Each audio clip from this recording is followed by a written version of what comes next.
نحمدہ نصلی علی رسولہ الکریم اما بعد بسم اللہ الرحمن الرحیم اللہم صلی علی محمد وعلی آل محمد کما صلیت علی ابراہیم وعلی آل ابراہیم انک حمید مجید اللہم بارک علی محمد وعلی آل محمد کما بارکت علی ابراہیم وعلی آل ابراہیم انک حمید مجید رب اشرح لی صدری ویسر لی امری واحلل عقدۃ من لسانی یفقہوا قولی واجعل لی وزیرا من اہلی آمین یا رب العالمین۔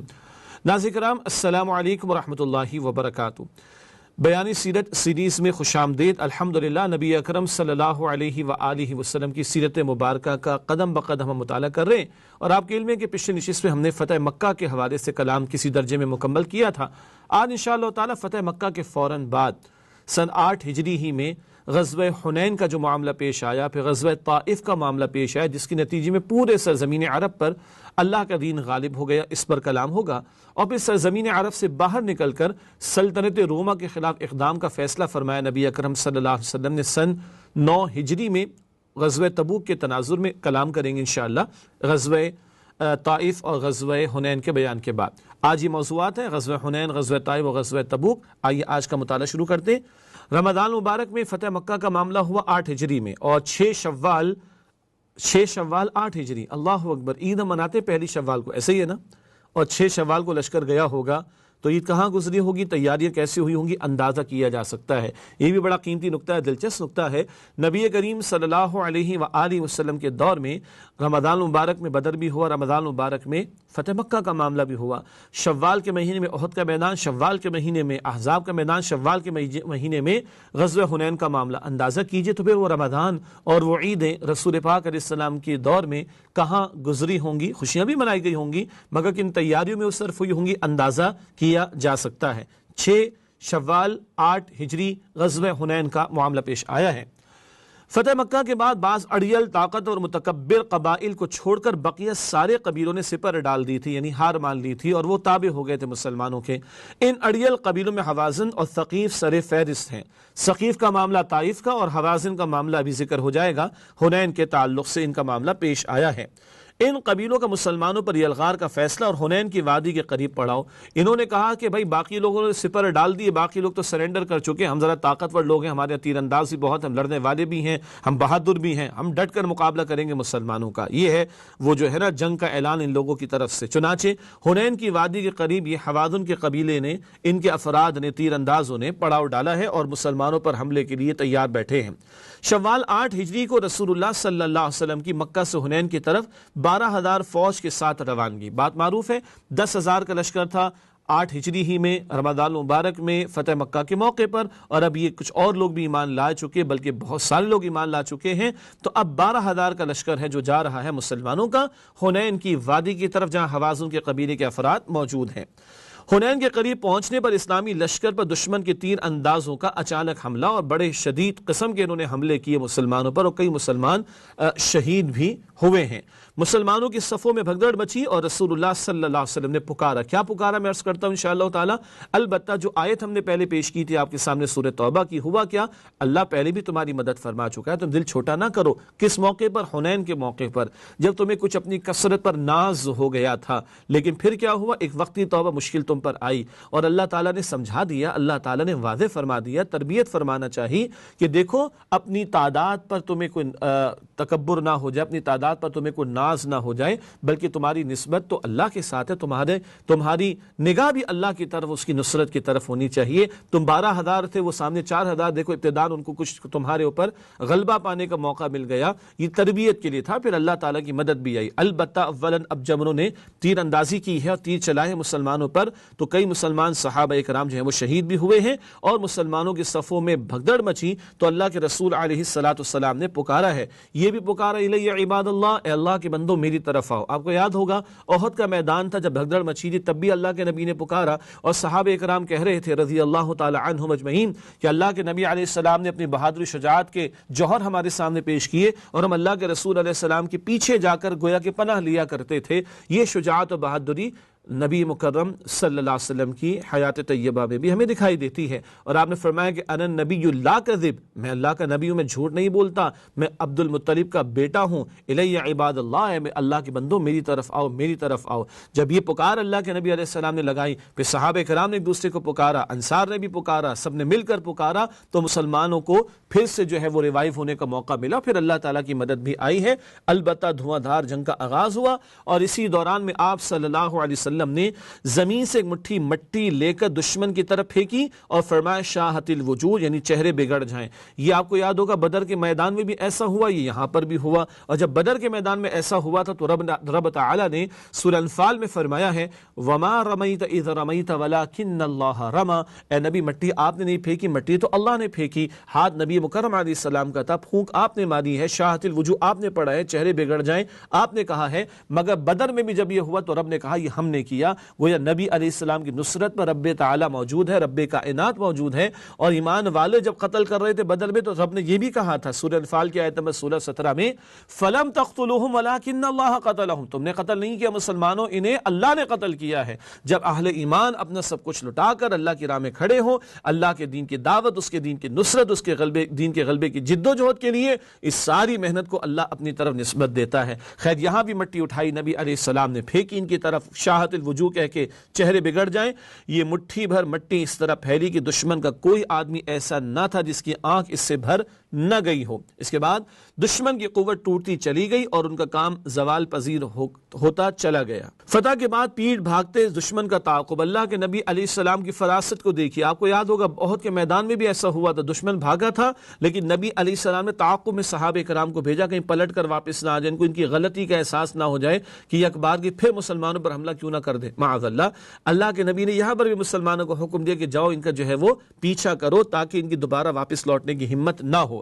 بالآخر اللہ نے فتح عطا فرمائی حنین کی وادی میں بھی مسلمانوں کو، اور اندازہ کیجیے کس قدر مال غنیمت ملا۔ مال غنیمت میں 6000 قیدی، کیونکہ اول 4000 آئے تھے، بعد میں اور کمک آ رہی تھی یہ حنین کی وادی میں مشرکین کے لیے۔ مال غنیمت میں 6000 قیدی، 24000 اونٹ، 40000 سے زائد بکریاں اور 4000 اوقیہ چاندی ہاتھ آئی۔ یہ کلو کے حساب، کلوز انگلش میں کہا جائے گا، کئی کلو چاندی ہاتھ آئی۔ اندازہ کیجئے 6000 قیدی، 24000 اونٹ، 40000 سے زائد بکریاں اور 4000 اوقیہ، یہ بھی ایک پیمانہ ہے میجرمنٹ کا، 4000 اوقیہ چاندی مسلمانوں کے ہاتھ آئی ہے۔ اس کے بعد فوراً معاملہ پیش آیا ہے غزوہ طائف کا۔ یہ آخری معاملہ ہے سرزمین عرب کی حد تک کہ جہاں یہ ثقیف کا قبیلہ ایک موجود تھا، اور اللہ کے نبی صلی اللہ علیہ وسلم نے چاہا کہ سارا معاملہ چکا دیا جائے، معاملہ ختم کر دیا جائے، اور وَرَأَيْتَ النَّاسَ يَدْخُلُونَ فِي دِينِ اللَّهِ أَفْوَاجًا کی شان مکمل ہو کر سامنے آ جائے۔ چنانچہ غزوہ طائف غزوہ حنین کا تسلسل ہے، یہیں سے مہم روانہ کی نبی اکرم صلی اللہ علیہ وآلہ وسلم نے طائف والوں کے خلاف۔ اللہ کے رسول علیہ السلام نے اسی ماہ شوال 8 ہجری میں طائف کا قصد یعنی ارادہ فرمایا۔ اس مقصد کے لیے خالد بن ولید رضی اللہ تعالی عنہ کی سرکردگی میں 1000 فوج کا ہراول دستہ روانہ کیا گیا۔ پھر آپ صلی اللہ علیہ وسلم نے خود طائف کا رخ کیا۔ خالد بن ولید سیف من سیوف اللہ، اللہ کی تلواروں میں سے ایک تلوار، ان کی سرکردگی میں 1000 فوج کا لشکر روانہ ہوا، اور پھر نبی علیہ السلام خود بھی طائف تشریف لے گئے ہیں۔ قلعہ طائف کا محاصرہ ہوا اور رسول اللہ صلی اللہ علیہ وسلم کی جانب سے منجنیق کا استعمال ہوا۔ جی منجنیق ہے نا، عجیب سی بات لگ رہی ہے نا، ہم نے کبھی محمد بن قاسم رحمۃ اللہ علیہ کے دور میں سنا ہے، ایسے ہی کچھ ہے نا، ادھر منجنیق رسول اللہ علیہ السلام نے استعمال کی۔ آج وہ توپ کی شکل ہے، وہاں اس وقت کچھ اور شکل ہوا کرتی تھی، گولوں کے برسانے والی بات تھی، وہ اللہ کے نبی صلی اللہ علیہ وسلم نے استعمال کی ہے۔ ہوتا یہ تھا کہ یہ طائف کا جب محاصرہ ہوا تو وہ اندر سے تیر پھینکا کرتے تھے اور نیزے پھینکا کرتے تھے اور بھی چیزیں پھینکا کرتے تھے، اور منجنیق کا استعمال ہوا۔ ایک اور اہم لفظ دبابہ، وہ مفسرین نے بلکہ معاف کیجیے گا سیرت نگاروں نے لکھا، جب وہ تیر چلاتے تو تیروں سے روک حاصل کرنے کے لیے مسلمانوں لکڑیوں کے کوئی باکسز سے بنائے اور اس کے اندر جاتے تھے پھر وہ آگے کی طرف۔ آج کیا کہا جائے گا، بلٹ سے بچنے کے لیے بلٹ پروف جیکٹس ہم استعمال کر رہے ہوتے ہیں، ایسے ہی ہے نا، گاڑیاں بنا رہے ہوتے ہیں، تو اس وقت تیروں کا دفاع کرنے کے لیے، تیروں سے بچنے کے لیے آپ یوں کہیے کہ لکڑیوں کے باکسز مسلمانوں نے بنائے اور اس کے اندر وہ جایا کرتے تھے۔ بہرحال اللہ کے نبی صلی اللہ علیہ وسلم نے محاصرہ کیا ہے، منجنیق کا استعمال ہوا ہے، دبابہ وہ باکسز جو لکڑی کے تھے وہ استعمال کیے گئے ہیں، اور بہرحال پھر یہ ہوا کہ ان کو زچ کر دیا گیا اہل طائف کو۔ البتہ یہ بھی ہوا کہ اوپر سے بہت کچھ اور بھی پھینکا گیا ہے، انگارے بھی برسائے گئے ہیں، آپ یوں کہہ لیجئے۔ چنانچہ رسول اللہ صلی اللہ علیہ وسلم کا نوفل بن معاویہ سے مشورہ ہوا، ایک صحابی رضی اللہ تعالیٰ عنہ، انہوں نے بڑا پیارا مشورہ دیا، اللہ کے نبی صلی اللہ علیہ وسلم اب یہ گھر چکے ہیں، اگر آپ ان کے سامنے کھڑے بھی رہیں گے تب بھی یہ ختم ہو جائیں گے، اور اگر آپ ان کو چھوڑ بھی دیں گے تو اب ان کی ہمت نہیں ہوگی کہ یہ آپ کا مقابلہ کریں۔ جب یہ مشورہ ان کی طرف سے آیا، اللہ کے رسول نے قبول فرمایا۔ نوٹ کیجئے گا، اللہ کے رسول علیہ السلام وحی کی نگرانی ہے، وحی کی رہنمائی موجود ہے، مگر آپ پھر بھی اپنے صحابہ کرام سے مشورہ لیا کرتے تھے۔ اللہ کے نبی نے فرمایا کہ بس کل واپسی کا اعلان۔ صحابہ کرام نے کہا یہ کیا بات، ایک بات زبان پر آ گئی، یہ کیا بات کہ ہم ایسے ہی واپس چلے جائیں گے؟ اچھا، اللہ کے رسول علیہ السلام نے فرمایا کہ ٹھیک ہے، لڑو کل۔ اب جب وہ لڑنے کے لیے چلے ہیں، آگے بڑھے ہیں، تو خوب اوپر سے تیر بھی برسائے گئے، کئی صحابہ کرام بھی شہید ہوئے۔ تب صحابہ کرام کو احساس ہوا کہ ہمیں یہ بات نہیں کرنی چاہیے تھی۔ عرض کی اللہ کے پیغمبر جیسا آپ حکم فرمائے۔ اللہ کے رسول علیہ السلام نے فرمایا کہ کل واپسی ہوگی، اور پھر اللہ کے رسول مکرم صلی اللہ علیہ وسلم واپس تشریف لے آئے۔ واللہ عالم، حکمت اللہ سبحانہ و تعالیٰ جانتا ہے۔ البتہ یہ طائف ہے جہاں پہ پہلے بھی بہت کچھ بیتا تھا، آپ کو یاد ہوگا طائف کا واقعہ مکی دور کا۔ آج بھی یہ طائف ہے، اللہ کے رسول علیہ السلام نے حتمی معاملہ کوئی نہیں کیا بلکہ معاملہ چھوڑ دیا۔ اس سے بڑھ کر اللہ کے رسول نے اعلان کیا، ایک اور اعلان دوران محاصرہ رسول اللہ صلی اللہ علیہ وسلم کی طرف سے، کہ اوپر سے کوئی غلام اگر نیچے آ جائے گا تو اس کو ہم آزاد کر دیں گے، اس کا نیچے آ جانا ہی جو ہے وہ آزادی ہوگی۔ 30 کے قریب غلام بھی جو ہے وہاں سے باہر آ گئے تھے، اور ان کی آزادی کا فیصلہ رسول اللہ نے فرمایا صلی اللہ علیہ وسلم۔ کہیں کہا گیا اللہ کے پیغمبر بدعا کیجئے، اللہ کے رسول نے فرمایا کہ نہیں، اللہ کے رسول علیہ السلام نے فرمایا میں رحمت کی دعا کروں گا، ان کی ہدایت کی دعا کروں گا۔ جب طائف آپ پہلے تشریف لے گئے تب بھی یہ معاملہ ہوا تھا، آج بھی معاملہ ہو رہا ہے، اور یہ بات پہلے بھی ہم نے کی تھی اور آج بھی ہم عرض کر رہے ہیں۔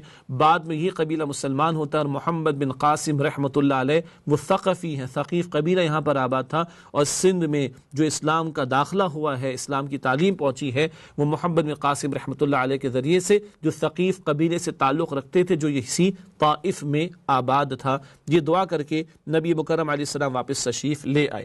طائف سے واپسی ہو رہی ہے، جعرانہ میں اموال غنیمت کی تقسیم۔ کیوں؟ اللہ کے رسول علیہ السلام نے وہ جو مالی غنیمت ملا تھا حنین کے موقع پر، وہ جعرانہ کا علاقہ ہے، وہاں پر آپ نے اس کو رکھوا دیا تھا، ابھی تقسیم نہ ہوا، ابھی کچھ اور لوگوں کے مسلمان ہونے کا اعلان ہونے لگا تھا، کچھ قبائل کے لوگ آنے والے تھے۔ اللہ کے رسول مکرم علیہ السلام نے اس کو ہولڈ کیا، اور پھر اللہ کے نبی علیہ السلام نے کچھ مکے والوں کو، ابو سفیان کو، ان کے گھرانے کے افراد کو، اور نئے نئے مسلمان ہونے والوں کو اور مکے والوں کو بہت کچھ عطا کیا، بہت کچھ عطا کیا۔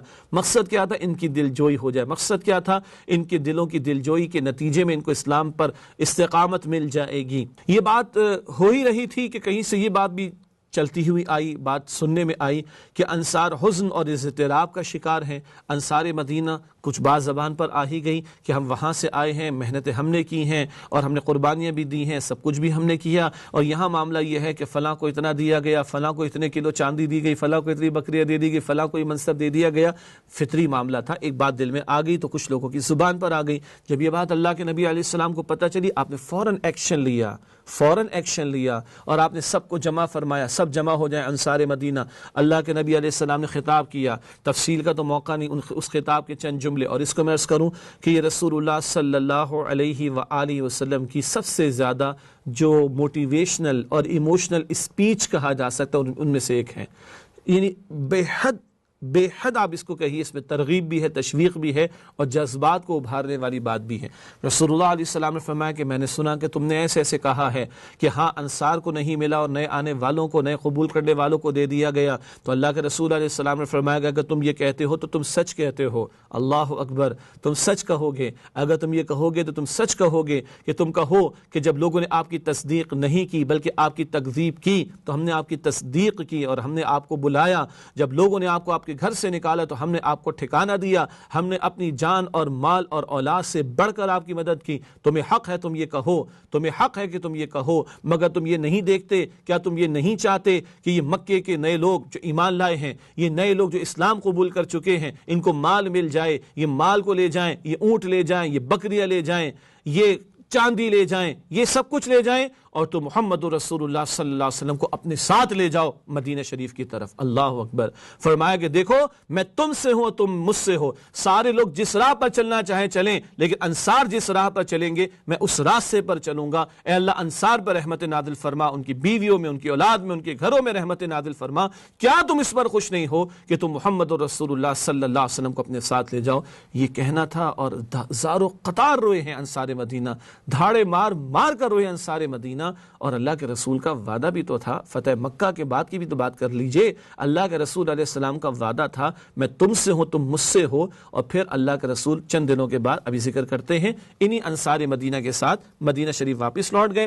ادھر وفد حوازن کی آمد ہوئی اور قبول اسلام کا معاملہ ہوا۔ اس قبیلے کے چند افراد نے بھی اسلام قبول کیا، اس کی بھی تفصیلات سیرت کی کتابوں میں۔ پھر اللہ کے رسول مکرم صلی اللہ علیہ وسلم نے عمرہ ادا کیا، اور یہی جعرانہ کا علاقہ مشہور ہے۔ بعض حضرات یہاں سے بھی احرام باندھتے ہیں جب حج کے لیے جاتے ہیں اور ایک سے زائد عمرے کرتے ہیں، تو یہاں سے بھی احرام باندھا جاتا ہے، میقات ہے یہاں پر۔ عمرہ ادا کیے نبی علیہ السلام نے، جعرانہ سے آپ صلی اللہ علیہ وسلم نے احرام باندھا تھا، اور پھر مدینہ واپسی کا سفر شروع ہوا نبی اکرم صلی اللہ علیہ وسلم کا۔ ادھر رسول اللہ صلی اللہ علیہ وسلم کا مدینہ میں استقبال ہوا، اور بعض سیرت نگاروں نے لکھا جیسے جب اللہ کے نبی علیہ السلام ہجرت فرما کر تشریف لائے تھے اور بچیوں نے پڑھا تھا طلع البدر علینا من ثنیات الوداع وجب الشکر علینا ما دعا للہ دا، ایسے ہی کلمات کے ساتھ نبی اکرم صلی اللہ علیہ وآلہ وسلم کا مدینہ شریف میں استقبال ہوا۔ اب کلام کریں گے غزوہ تبوک کے تعلق سے۔ سن 9 ہجری میں رجب کے مہینے میں واقعہ پیش آیا، اور سلطنت روما کے خلاف یہ اقدام ہے نبی اکرم صلی اللہ علیہ وسلم کا۔ اور وہ شان نبی اکرم علیہ الصلوۃ والسلام کی کہ آپ کے رسالے صرف عرب کے لیے نہیں بلکہ تمام عالم کے لیے ہے، اور آپ رحمت للعالمین بھی ہیں۔ تو عالم زمین کی ہم بات کر رہے ہیں جہاں انسان بستے ہیں، صرف سرزمین عرب ہی کی حد تک نہیں بلکہ اس سے آگے بھی آپ کی رسالت ہے صلی اللہ علیہ وسلم۔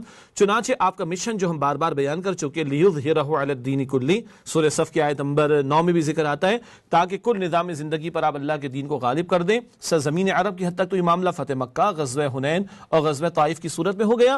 اب سلطنت روما کے خلاف اقدام کا فیصلہ فرما دیں، اور یہ گویا کہ ایکسٹینشن ہے، وسعت دی جا رہی ہے اس انقلاب کو جو نبی اکرم صلی اللہ علیہ وسلم کے ہاتھوں قائم ہوا تھا، برپا ہوا تھا۔ آج ہم بات کریں گے اب انشاءاللہ غزوہ تبوک کے تعلق سے۔ اس کا پس منظر واقعہ موتا، آپ کو یاد ہے واقعہ موتا، جہاں 3 صحابہ کرام سپہ سالار بنائے گئے تھے وہ شہید ہوئے، حضرت زید رضی اللہ تعالیٰ عنہ، عبداللہ بن رواحہ رضی اللہ تعالیٰ عنہ، اور جعفر طیار رضی اللہ تعالیٰ عنہ اجمعین۔ اور پھر سیف من سیوف اللہ خالد بن ولید رضی اللہ تعالیٰ عنہ کے ہاتھ میں کمان آئی، اور 3000 کے لشکر کو وہ بچا لائے تھے، نکال لائے تھے، اور 2 لاکھ رومی افواج یہ 3000 لشکر کا مقابلہ نہ کر سکیں۔ اللہ اکبر کبیرہ، یہ صبح کی تھیں، یعنی یہ ذلت کا باعث تھی یہ بات اس وقت کی so called super power Romans کے لیے، رومیوں کے لیے۔ چنانچہ اب روم کے علاقے کے اندر، غسان کے علاقے کے اندر جذبات ہیں، بھڑک رہے ہیں، اور مسلمانوں کے خلاف سازشیں کی جا رہی ہیں، اور ان کو خطرہ ہو رہا ہے کہ یہ تو ایک ابھرتی ہوئی طاقت ہے، کہیں ہمارے بالمقابل کھڑی نہ ہو جائے، اور ماضی میں وہ مارکا بھی دیکھ چکے موتا کا۔ چنانچہ اب وہاں تیاریاں ہو رہی مسلمانوں کے خلاف۔ یہ قیصر روم کے جذبات اور ارادے بھی کہ اس ابھرتی ہوئی طاقت کو نب دا ایور ان دا بڈ والی بات ہے، جڑ سے ہی اکھاڑ دیا جائے، تو وائی ناٹ کہ اگریسولی آگے بڑھ کر ان کے خلاف اقدام کیا جائے۔ یہ عمومی اعتبار سے یہاں پر مشورے ہیں، یا عمومی اعتبار سے یہاں پر جذبات اور ارادے ہیں۔ پھر روم و غسان کی مسلمانوں کے خلاف جنگی تیاری کی عمومی خبریں، یہ معروف خبریں تھیں جو مسلمانوں کو پہنچ رہی تھیں، اور یہ بات ہم پہلے کر چکے ہیں اشارتاً، بہت تفصیلاً تو نہیں، کہ نبی اکرم صلی اللہ علیہ وسلم کا جو انٹیلیجنس کا ادارہ آپ کہہ لیجیے تھوڑی دیر کے لیے، جو آپ کے اقدامات تھے وہ بڑے قیمتی تھے۔ چنانچہ آپ کو علیہ الصلوۃ والسلام دشمنوں کے بارے میں سنگن ملتی رہا کرتی تھی، عمومی خبریں تو آ رہی تھیں مسلمانوں کے خلاف رومیوں کی تیاریوں کے حوالے سے۔ اسی دوران میں کیا ہوا، منافقین کی ریشہ دوانیاں، ایک طرف تو یہاں آستین کے ساتھ اندر بیٹھے بنے رہے، اور نمبر 2 کبھی یہود کا یہ ساتھ دیا کرتے تھے، کبھی کسی اور کو جو ہے وہ شے دیا کرتے تھے۔ ابو عامر خزرجی، اس کا ذکر پہلے بھی غزوہ احد کے تعلق سے آ چکا ہے، اور وہ جا کر رومیوں سے جو ہے وہ آشیرواد لیا کرتا تھا۔ اور اسی دوران میں مزر ضرار کی ایک سازش کی گئی۔ ابو عامر خزرجی جو دشمن بنا ہوا تھا نبی اکرم علیہ الصلوۃ والسلام کا، عیسائی راہب تھا، پیچھے سے رومی سلطنت کے افراد نے اس کو شے بھی دے رکھی تھی۔ اور مزر ضرار کیا تھی، اس کو ضرار کہتے اسی لیے کہ نقصان پہنچانے والی، اس کو مسجد شرعاً تو نہیں کہا جائے گا، تو سازشی ایک معاملہ تھا، اور جس کو ڈھانے کا حکم پھر دیا گیا، اور یہ مسلمانوں کے درمیان تفریق کرنے کے لیے منافقین نے یہ حرکت کی تھی۔ اسی دوران میں روم و غسان کی مسلمانوں کے خلاف جنگی تیاری کی خصوصی خبریں بھی آنا شروع ہوئیں۔ بعض قافلے جو مدینہ شریف پہنچ رہے تھے ان سے سنگن مل رہی تھی کہ رومی سرحدوں پر اور رومی علاقوں کے اندر ایسے اور ایسے اقدامات ہو رہے ہیں۔ تو یہ جو معاملہ تھا اب عمومی خبروں سے آگے بڑھ کر خصوصی خبروں تک پہنچا ہے۔ چنانچہ رسول اللہ صلی اللہ علیہ وسلم کی جانب سے قطعی اقدام کا فیصلہ، اور یہ ایک ایسا موقع ہے جو واحد موقع ہے دور نبوی میں صلی اللہ علیہ وسلم، جس کی نظیر ہمارے سامنے دور نبوی ہی میں نہیں موجود، صرف یہ واحد موقع ہے۔ وہ واحد موقع کیا ہے میں عرض کروں گا انشاءاللہ تعالی۔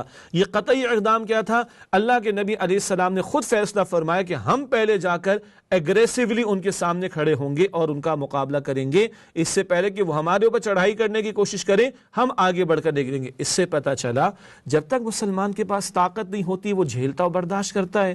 جب تک مکہ مکرمہ میں نبی اکرم علیہ السلام موجود تھے، بظاہر ابھی طاقت نہیں تھی، تیاری نہیں تھی، 360 بتوں کو گوارا کیا گیا، لیکن جب طاقت آئی ہے اور اللہ نے قتال و جنگ کی اجازت دے دی تو فتح مکہ تک معاملات پہنچے۔ فتح مکہ ہوتی تو سارے بت اڑا دیے گئے تھے، توڑ دیے گئے تھے، پاش پاش کر دیے گئے تھے، اور اب اگر بیرون عرب کوئی اس وقت کی سو کالڈ سپر پاور موجود ہے اور وہ مسلمانوں کی اجتماعیت کے خلاف، مسلمانوں کے خلاف، ان کے نظم کے خلاف، ان کی اجتماعیت کے خلاف، ان کی ریاست کے خلاف کوئی اقدام کرنے کا ارادہ رکھتی ہے تو اللہ کے نبی علیہ السلام کے پاس طاقت موجود ہے۔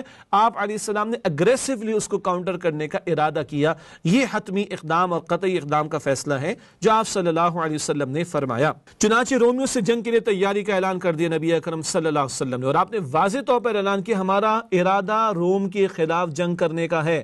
عام طور پر اللہ کے نبی علیہ السلام اپنی مہمات کو پوشیدہ بھی رکھا کرتے تھے، لیکن یہ ایک ایسا موقع تھا جو واحد موقع ہے کہ اس مہم کو آپ نے پوشیدہ نہیں رکھا بلکہ علی الاعلان آپ نے فرمایا کہ ہمارا ارادہ ہے جنگ کرنے کا۔ کس سے؟ رومی سلطنت سے۔ جد و جہد کا یہ نیا دور ہے، جیسے میں نے پہلے عرض کیا، دعوت محمدی صلی اللہ علیہ وسلم کا بین الاقوامی آغاز، وہ انقلاب جو سرزمین عرب پر برپا ہو چکا۔ یہ انقلاب صرف عرب کا مقدر نہیں تھا، آپ کی رسالت فقط عرب کے لیے نہیں ہے، تمام عالم کے لیے ہے۔ چنانچہ اللہ کے نبی علیہ السلام کی دعوت توحید اور آپ کے اس انقلاب نبوی کا بین الاقوامی فیز وہ شروع ہو رہا ہے غزوہ تبوک کے نتیجے میں۔ غزوہ کی تیاری کے لیے مسلمانوں کی دوڑ دھوپ اور اللہ کی راہ میں مسابقت کی حیرت انگیز مثالیں۔ سینکڑوں اونٹ پیش کیے، حضرت عثمان غنی رضی اللہ تعالی عنہ نے اتنا مال پیش کیا کہ اللہ کے رسول مکرم علیہ السلام نے فرمایا کہ عثمان آج کے بعد تو کچھ بھی کر لے سب اللہ کی طرف سے تجھے معاف ہے۔ اتنا انہوں نے ڈھیروں مال اللہ کی راہ میں پیش کیا جو اللہ کے نبی علیہ السلام کو پسند آئے تو آپ نے دعا عطا فرمائی اور یہ خوشخبری سنائی۔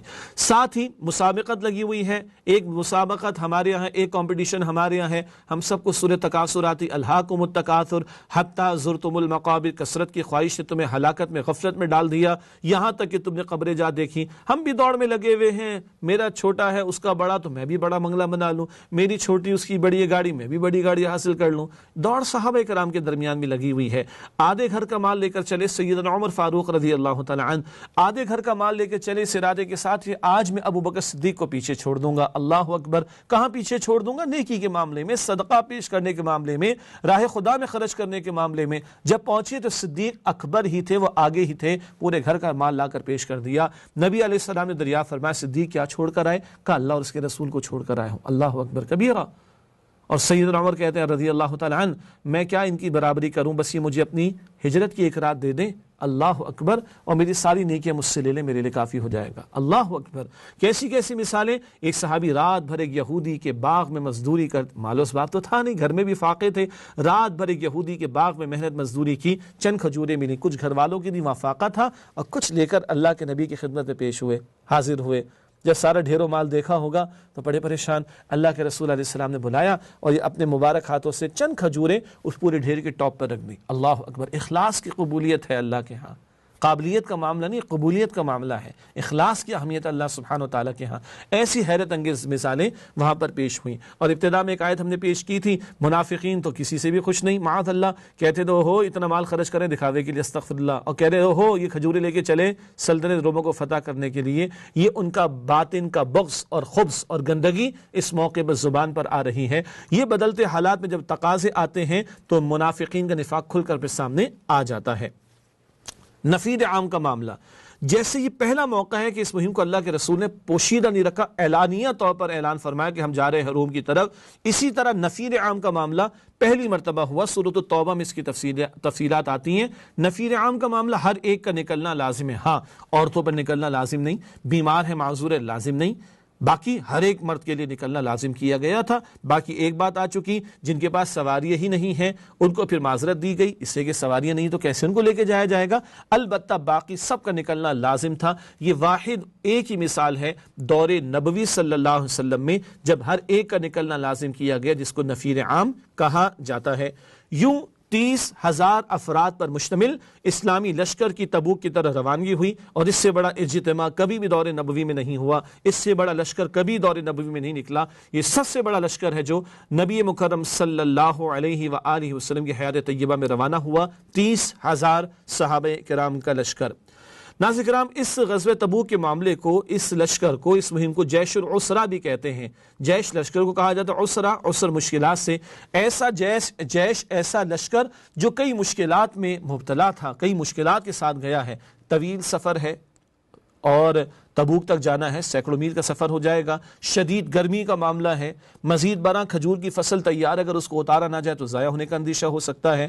پھر سواریاں کم ہیں، 18 افراد کے لیے ایک اونٹ ہے، باری باری بیٹھتے تھے، باری باری 18 افراد پر ایک اونٹ ہے، اور غذا کی قلت ہے تو کبھی پتے کھانے تک کی نوبت آ جایا کرتی تھی، پانی کی کمی تھی تو اونٹوں کو ذبح کر کے پانی حاصل کیا جاتا تھا۔ آپ کو پتہ ہے کہ اونٹ کے اندر اللہ نے پانی کو سٹور کرنے کی سٹوریج جو کیپیسٹی رکھی ہے، اب وہ اونٹ نہر ہو گیا، اب اس کا جو پانی اس سے جو ہے پیاس کو بجھایا جا رہا ہے، اور اندازہ کیجئے اگر اونٹ نہر ہو جائے گا تو پھر وہ 18 افراد والا ایوریج اور بڑھ جائے گا، شاید 20 سے 25 افراد کے لیے ایک اونٹ دستیاب ہوگا سواری کرنے کے اعتبار سے۔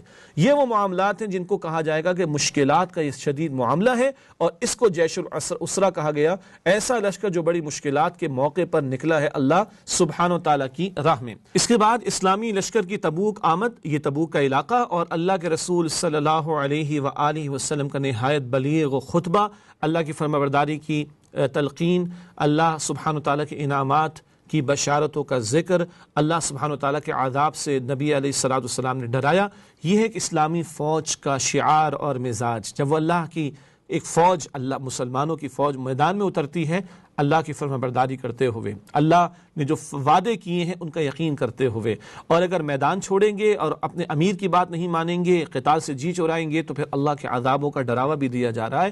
یہ ہے جو بڑی خطبہ نبی علیہ السلام نے اس موقع پر عطا فرمایا۔ رومیوں کے مقابلے کی ہمت نہ ہوئی اور جنگ کی نوبت نہیں آئی، ایسا کیوں ہوا؟ بڑی اہم بات ہے، سلطنت روما ہے، اس وقت سپر پاور ہے، کیوں ان کا ہمت کا معاملہ نہ بنا؟ اس کی وجہ ایک اہم یہ تھی کہ ہرقلس جو کہ رومی سلطنت کا بادشاہ تھا، وہ تورات اور انجیل کا عالم تھا، جان گیا کہ آپ صلی اللہ علیہ وسلم سچے نبی ہیں۔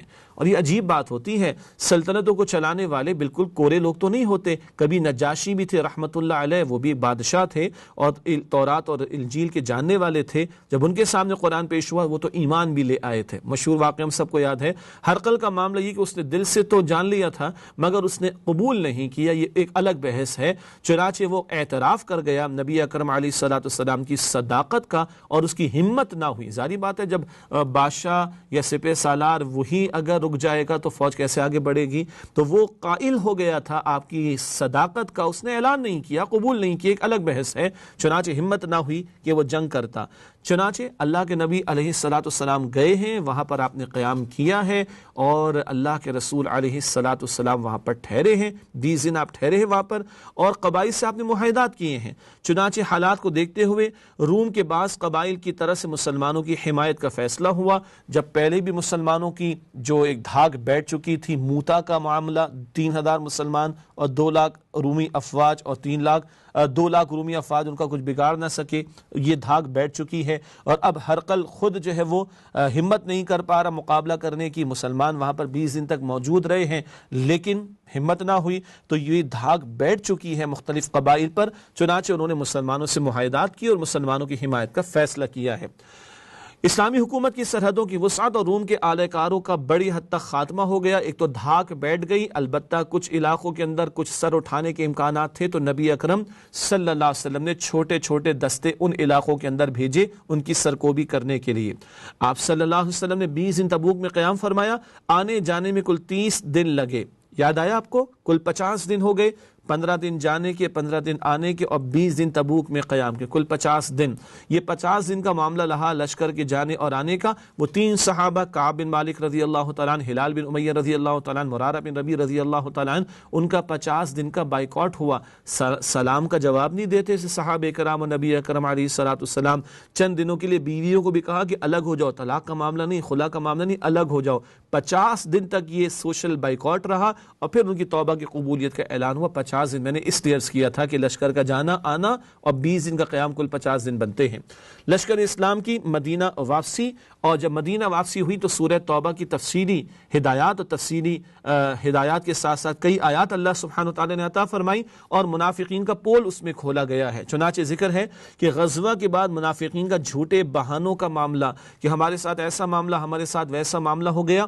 سورہ توبہ میں اللہ تعالیٰ نے واضح کر دیا کہ یہ آئیں گے اور جھوٹے بہانے بنائیں گے، لیکن اب ان کے لیے سخت باتیں اللہ کی طرف سے نازل کر دی گئی اور ان کے عذر قبول نہیں ہوں گے. 3 مؤمنین صادقین کی توبہ اور نزول وحی میں مغفرت کا اعلان، جیسے کہ 3 صحابہ کرام کا واقعہ پیش کیا گیا اور ابتدا میں سورہ توبہ کی آیت نمبر 118 کا ذکر بھی ہمارے سامنے آ چکا ہے. جزیرۃ العرب پر اس غزوہ کے اثرات کیا ہوئے؟ ایک سلطنت روما جیسی سپر پاور کی ہمت نہ ہوئی تو اب جو جانے والے تھے سپر پاور تو وہی ہوں گے نا. اب ایک سپر پاور کی ہمت نہ ہوئی مقابلہ کرنے کی تو جو ان کے خلاف اقدام کرنے کے اب سپر پاور کون ہے؟ وہ لوگ ہیں جو مسلمان ہیں اور اللہ کے بندے ہیں اور نبی اکرم صلی اللہ علیہ وسلم کے صحابہ اور آپ کے ساتھی ہیں. اس غزوے سے یہ اثرات پورے عرب پر بیٹھ گئے اور عرب کے باہر بھی دھاگ مسلمانوں کی بیٹھ چکی ہے. منافقین کے حوالے سے سخت رویے کا امر ربانی، یعنی سورہ توبہ میں آیات نازل ہوئیں، آئندہ ان میں سے کسی کے جنازے پر نبی علیہ السلام کھڑے نہیں ہوں گے، ان میں سے منافقین میں سے کسی کا جنازہ آپ نہیں پڑھائیں گے. آئندہ کبھی اللہ کی راہ میں نکلنا چاہیں گے بھی تو ان کو اجازت نہیں دی جائے گی. آئندہ ان کے لیے کوئی انفاق یہ پیش بھی کرے تو قبول نہیں کیا جائے گا اور نبی علیہ السلام 70 مرتبہ بھی ان کے لیے استغفار کریں گے تو ان کے لیے استغفار قبول نہیں ہوگی. اللہ اکبر. پکے جو منافقین تھے ان کے لیے تفسیرات سورہ توبہ میں عطا ہوئیں. البتہ سورہ توبہ میں اس سب کے ساتھ ساتھ تفصیلی بیان سورہ غزوہ تبوک کا بھی آتا ہے جس کی طرف اشارہ ہم کئی مرتبہ کر چکے ہیں. ناظرین کرام، الحمدللہ آج ہم نے مطالعہ سیرت کے ذیل میں بیان سیرت سیریز میں غزوہ حنین، غزوہ طائف اور غزوہ تبوک کا کسی درجے میں مطالعہ مکمل کیا. حدیث رسول صلی اللہ علیہ وآلہ وسلم پیش خدمت ہے. آج کی حدیث کا انتخاب صحیح بخاری شریف سے کیا گیا ہے. حضرت علی رضی اللہ تعالیٰ عنہ سے مروی ہے کہ میں خدمت نبوی میں بیٹھا تھا کہ ایک آدمی نے فاقے کی شکایت کی، پھر دوسرے آدمی نے آ کر رہزنی کی شکایت کی. رہزنی ڈاکے وغیرہ ڈالے جاتے ہیں، لوٹ مار کی جاتی ہے. آپ صلی اللہ علیہ وسلم نے فرمایا، عدی تم نے حیرہ دیکھا ہے؟ اگر تمہاری زندگی دراز ہوئی تو تم دیکھ لو گے کہ ہودج نشیں عورت حیرہ سے چل کر آئے گی، خانہ کعبہ کا طواف کرے گی اور اسے اللہ کے سوا کسی کا خوف نہ ہوگا. اگر تمہاری زندگی دراز ہوئی تو تم کسریٰ کے خزانے فتح کرو گے، اور اگر تمہاری زندگی دراز ہوئی تو تم دیکھو گے کہ آدمی چلو بھر سونا یا چاندی نکالے گا اور ایسے آدمی کو تلاش کرے گا جو اسے قبول کر لے تو کوئی اسے قبول کرنے والا نہ ملے گا. ایک عورت پردہ نشیں ہو، ایک کونے سے دوسرے کونے میں جائے گی، اللہ کے سوا کسی کا خوف نہیں ہوگا. کسریٰ کے کنگن، ایران کا بادشاہ کسریٰ، اس کے کنگن تم فتح کرو گے اور آدمی سونا چاندی لے کر نکلے گا، لینے والا کوئی موجود نہیں ہوگا. یعنی دینا چاہے گا دینے والا موجود ہوگا، مانگنے والا کوئی موجود نہیں ہوگا. یہ بشارتیں ہیں جو بعد کے دور میں بھی پوری ہوئیں اور انشاءاللہ آخرت یعنی قیامت سے قبل اس زمین پر اللہ کا دین غالب ہوگا انشاءاللہ تعالی. اللہ اس مشن کی تکمیل کے لیے مجھے، آپ کو، ہمارے گھرانوں کو، ہماری صلاحیتوں کو قبول فرمائے. ناظرین کرام، اسی کے ساتھ آج کا ہمارا پروگرام ہوا مکمل اور اسی کے ساتھ آپ سے چاہیں گے اجازت. اللہم صلی علی محمد وعلی آل محمد کما صلیت علی ابراہیم وعلی آل ابراہیم انک حمید مجید. اللہم بارک علی محمد وعلی آل محمد کما بارکت علی ابراہیم وعلی آل ابراہیم انک حمید مجید. وآخر دعوانا الحمد للہ رب العالمین. السلام علیکم ورحمۃ اللہ وبرکاتہ.